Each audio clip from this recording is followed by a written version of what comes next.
اعوذ باللہ من الشیطان الرجیم بسم اللہ الرحمن الرحیم ولا تلبسوا الحق بالباطل وتكتموا الحق وانتم تعلمون۔ ولا تلبسو، واو کے معنی اور، لا نہیں، تلبسو تے تو تم کے لیے اور مضارع کی علامت آ گئی، باقی واو اور آخر پہ واو الف تو جمع کی علامت ہے۔ لابسا یلبسو، لابسا یلبسو کہتے ہیں خلط ملط کر دینا، گڑمڑ کر دینا۔ خلط ملط نہ کر دو،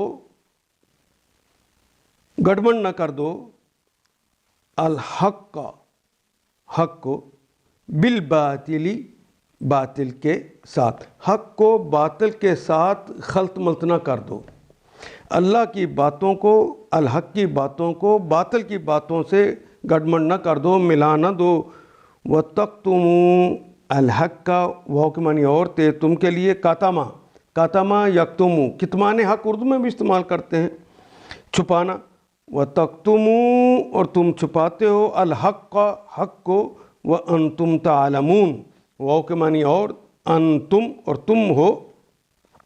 انتا تو ایک مذکر، انتی تو ایک مؤنث، انتما تم دو مذکر دو مؤنث، یا ایک مذکر اور ایک مؤنث مل کے دو ہو جائے، انتم تم سب مذکر، اور انتنا تم سب مؤنث۔ وانتم تعلمون تے تم کے لیے واو نون جمع کی علامت، باقی تو عالمہ یعلمو رہ گیا۔ عالمہ کہتے ہیں اس نے جانا، یعلمو وہ جانتا ہے یا جانے گا، تعلمو تم جانتے ہو یا جانو گے۔ وانتم تعلمون اور تم تو اس کو جس کو جانتے ہو۔ باطل کا رنگ چڑھا کر حق کو مشتبہ نہ بناؤ، اور نہ جانتے بوجھتے ہوئے حق کو چھپانے کی کوشش کرو۔ وَتَكْتُمُوا الْحَقَّ تم تو حق کو چھپاتے ہو، وَأَنْتُمْ تَعْلَمُونَ حالانکہ تم جانتے ہو۔ یہ لباس کا کلمہ بھی یہ ہے کہ اوپر سے لباس پہن لیتا تو جسم چھپ جاتا ہے۔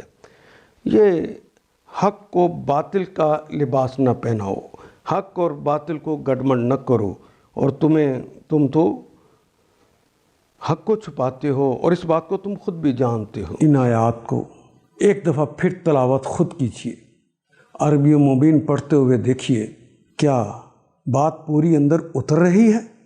کیا یہ اردو کے سانچے میں ڈھلتی گئی ہیں عبارتیں؟ اگر بات سمجھ آنی شروع ہو گئی تو الحمدللہ یہی ہمارا ہدف ہے، اور یہ ہدف پورا ہو گیا۔ اللہ میرا اور آپ کا حامی و ناصر۔ الف لام